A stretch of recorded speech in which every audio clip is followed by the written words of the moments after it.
All right. Well, another busy week just wrapped up. Let's see. We had State of the State, and you had our response to that. Kurt and I felt it was sort of a look back on things, maybe a little too much looking back, not enough looking forward.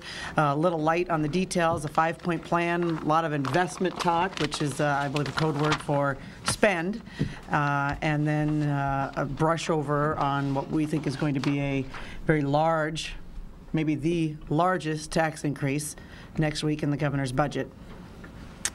Off the Senate floor, we had Senate File 56 yesterday, which was the school employee pay freeze, as well as some really great mandate reductions for school districts. And let's see, that was passed, obviously. We have full support from the caucus on that, and Senator Dave Thompson, that was his first kind of marquee bill. Really pleased to see the work that he did on that.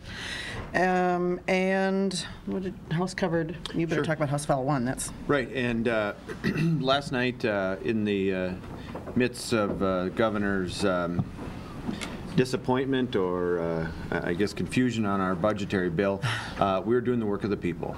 We passed House File 1, which is a commitment that not only Republicans, Democrats, executive branch folks had worked on. This is something that our statewide chamber, that business groups across the state have told us this is one of the things that we need to do here in Minnesota to make our state more competitive. We had Dan Fabian. We've said all along that these folks are rock star freshmen. When a trial lawyer from the Democrat side of the aisle stands up and says, "You've done a good job," we've done a good job. Dan did a fantastic job carrying the bill, brought home not just the policy and what things are down here in the the dome of the Capitol, but real live business experience. Watched as some of his neighbors moved across the border because that's where their jobs went. And then we passed the alternative teacher licensure bill that a lot of folks from, again, both sides of the aisle. Representative Mariani has worked on this as the chair of the committee. Representative Garofalo, now as the new chair of the House Finance Committee, has picked up the mantle, and we passed this off the House floor. There was a considerable amount of debate. I will say we've got a few mixed messages from the governor's office and from commissioners on this that we hope to clear up, because we did take Representative Mariani's amendments, some of his concerns, incorporated into the bill. All in all, it was a week focused on Minnesotans, not on politicians. What works for Minnesota business women and men, what works in the classroom for the kids, not necessarily for unions, but a focus on what we need to do to make Minnesota more competitive. A big piece of that this week was the news was last night about the budget bill. So we took our first stab at doing $1 billion, even before the governor's budget comes out, even before the February forecast, because we committed to the people of Minnesota that we would reduce government spending, and we offered that bill in very good faith to the governor. Disappointed to see the veto, and I think that does set up sort of the how, hopefully not, how the debate is going to continue to go. We would hope to see some more thoughtful approach to that but I guess we'll see that going forward. I think that, as I said, the governor's State of the State talked a lot about spending. I think we're going to see we're going to see his tax increases next week. In the meantime, we, who talked about reducing spending, passed the first phase budget bill. And maybe just one follow-up. So I think we're growing a little concerned about the disconnect that Minnesota and our new governor is showing versus other states. And Chris, you've got a handout. Thank you. But just this is a Wall Street Journal article that talks about what other states are doing. We're all suffering through a recession.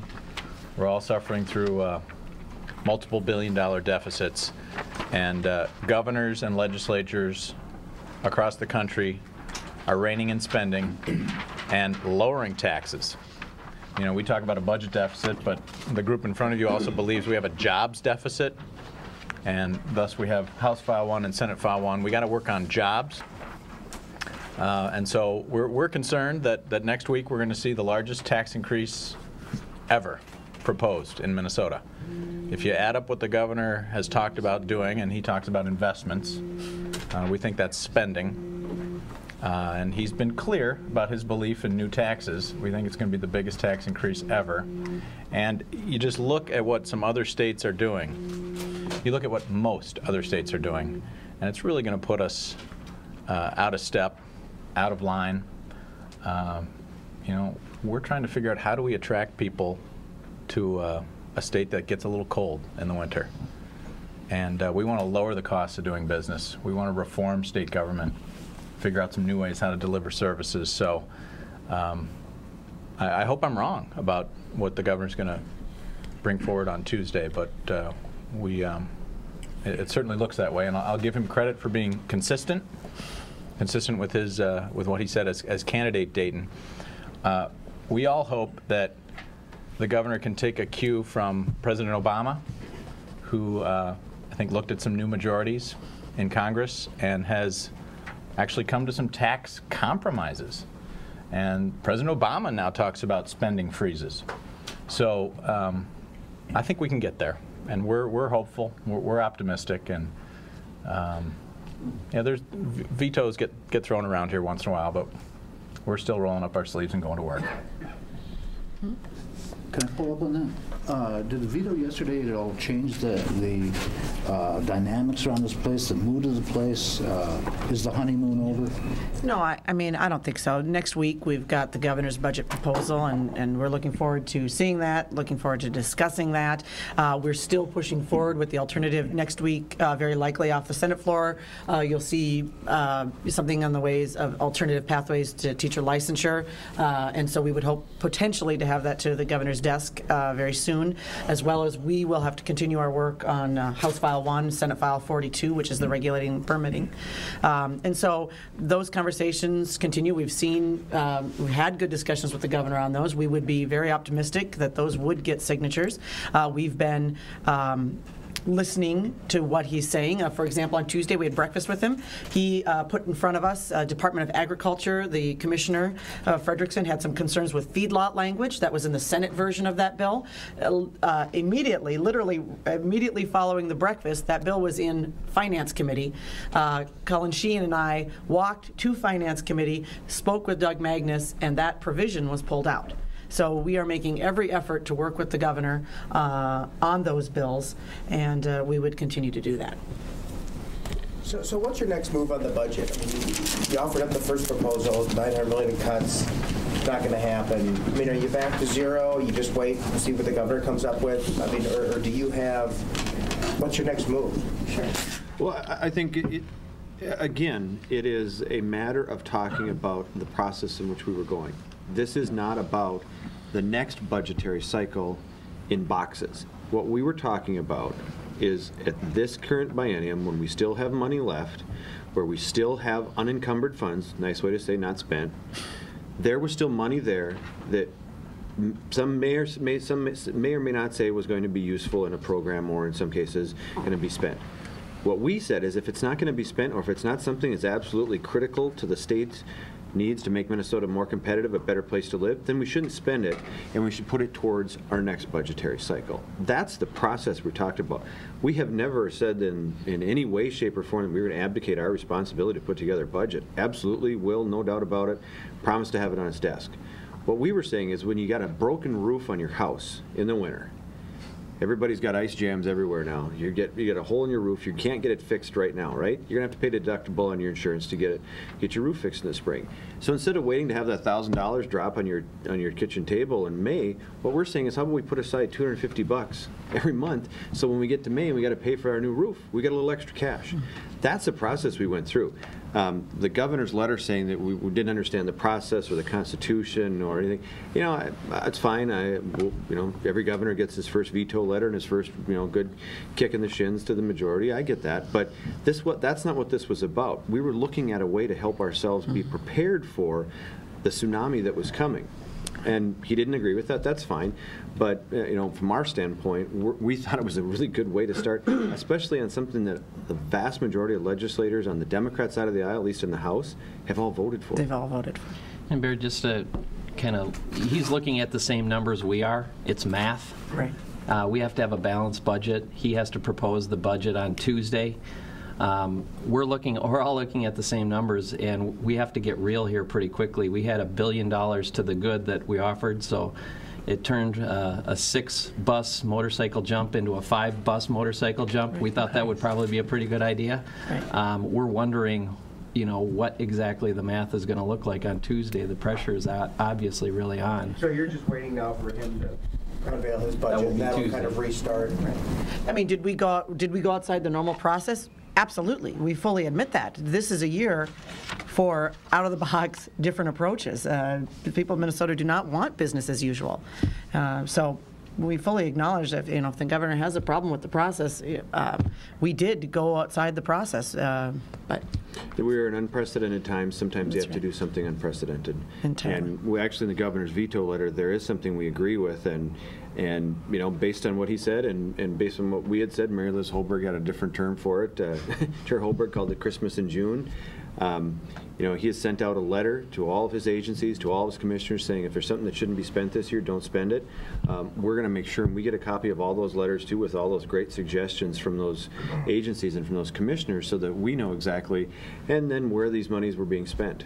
Because if these things were encumbered or spent on things that probably don't make the smell test of we're in a $6 billion budget deficit, you spent money on what? It's a pretty, we've got a pretty high standard because we are in dire financial times. the governor has proposed potentially some ways that looking at some of those dollars, and we'd be continuing to work with him on that.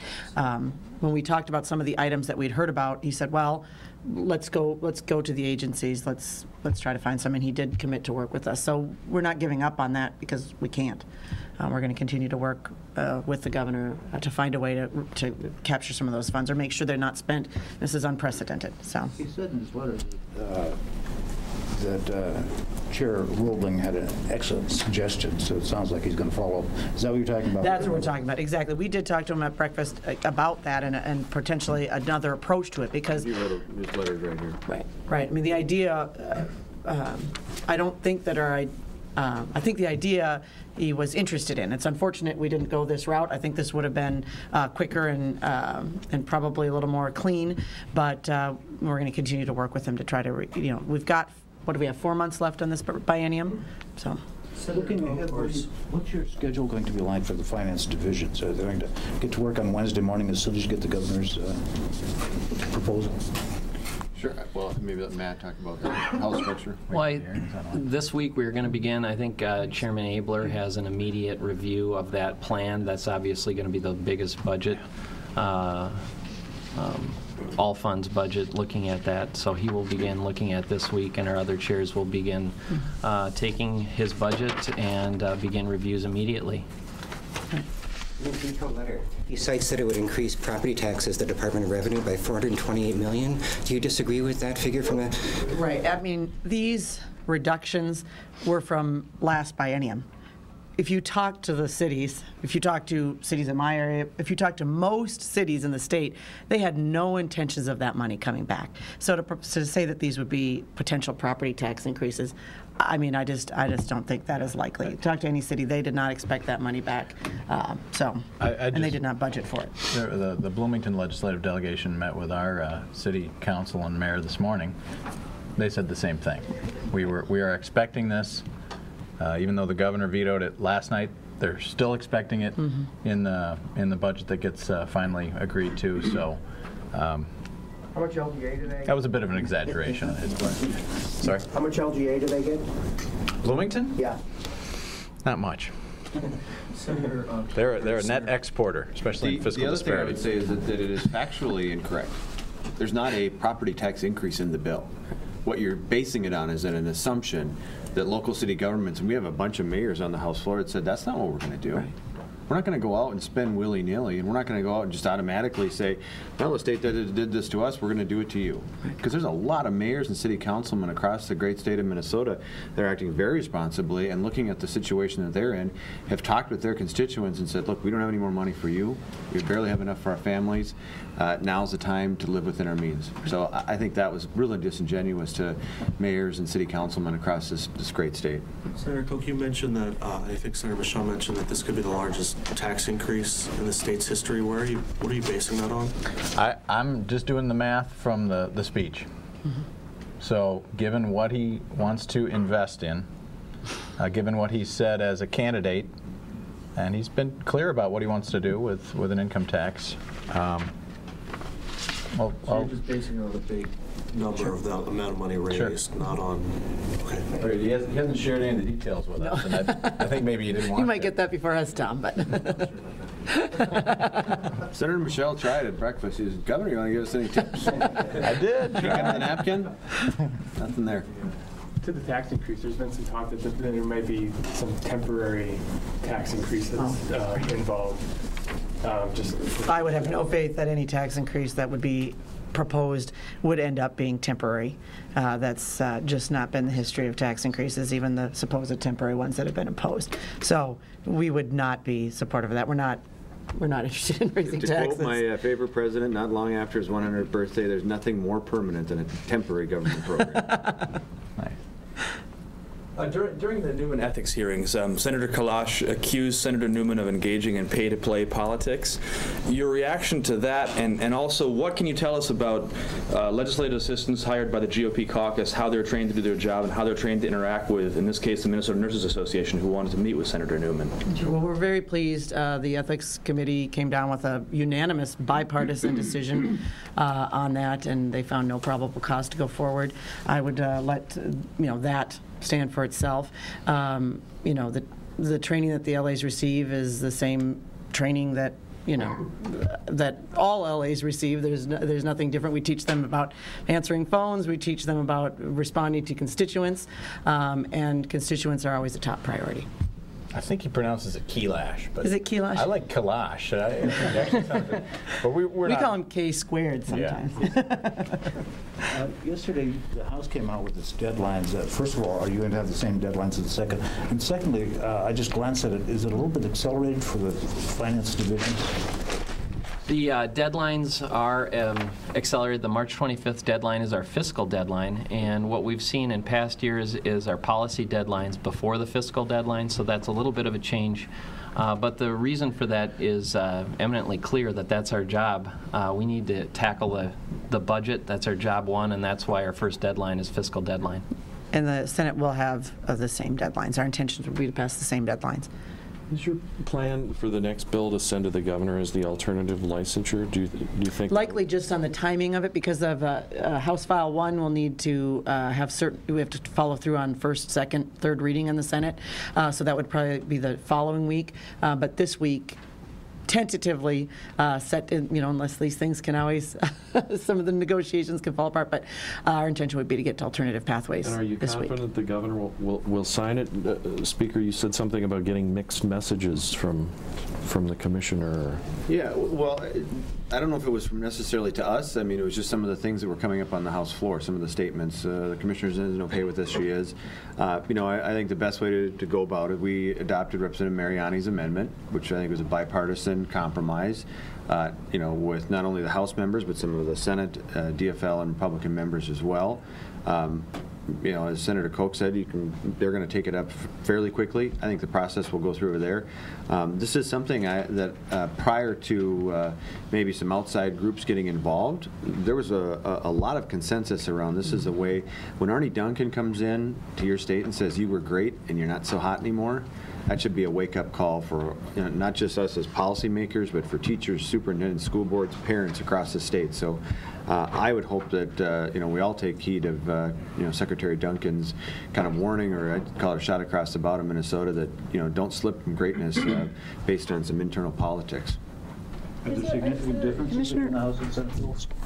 No, I don't think very significant, Bill. They're working on those. The chairs are working out those now.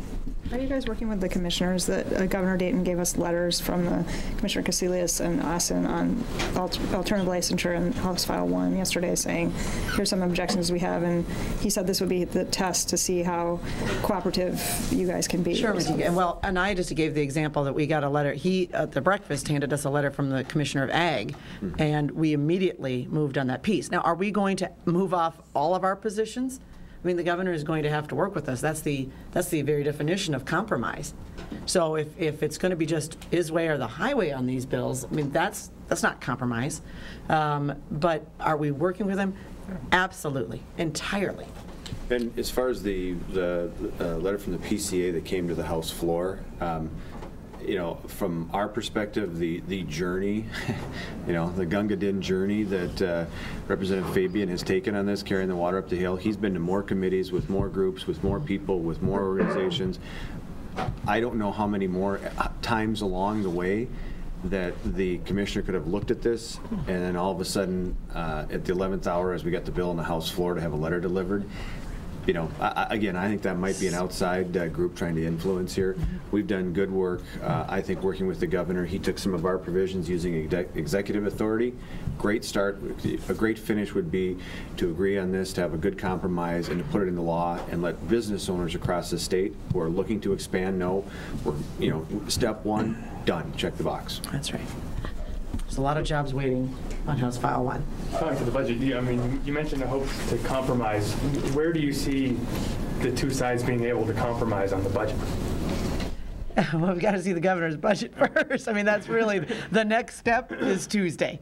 So we're really looking to that. Well, as I said, the legislation probably be some alternative pathways, but I think next week is going to be about the governor's budget, digging into it, you know, looking at what he's got for increased revenues and where he's spending. Right. Mr. Speaker, you said that a Democratic trial lawyer called Representative Fabian's bill a good bill. Are you going to let Democratic trial lawyers define good bills for you? No, I didn't say good bill. He had a good job. Representative Atkins stood up on the House floor and said, you know, there's a lot of folks that do go back and forth and don't yield or do yield. You've done a great job tonight. And, you know, coming from Chairman Atkins, that was a pretty big compliment. I don't think Representative Fabian really realized that. But it was meant in an honest and sincere way. And you know, Dan did a great job. He did do a great job. We said he was a rock star freshman, and you know, permitting, licensure, courts, district courts, Court of Appeals. I mean, he handled everything way better than Matt and I would have in our first year.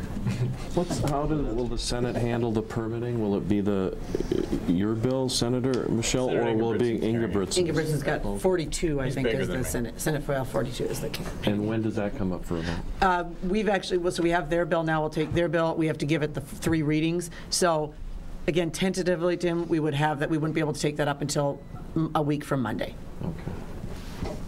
But Thanks, guys. thanks. Thank you.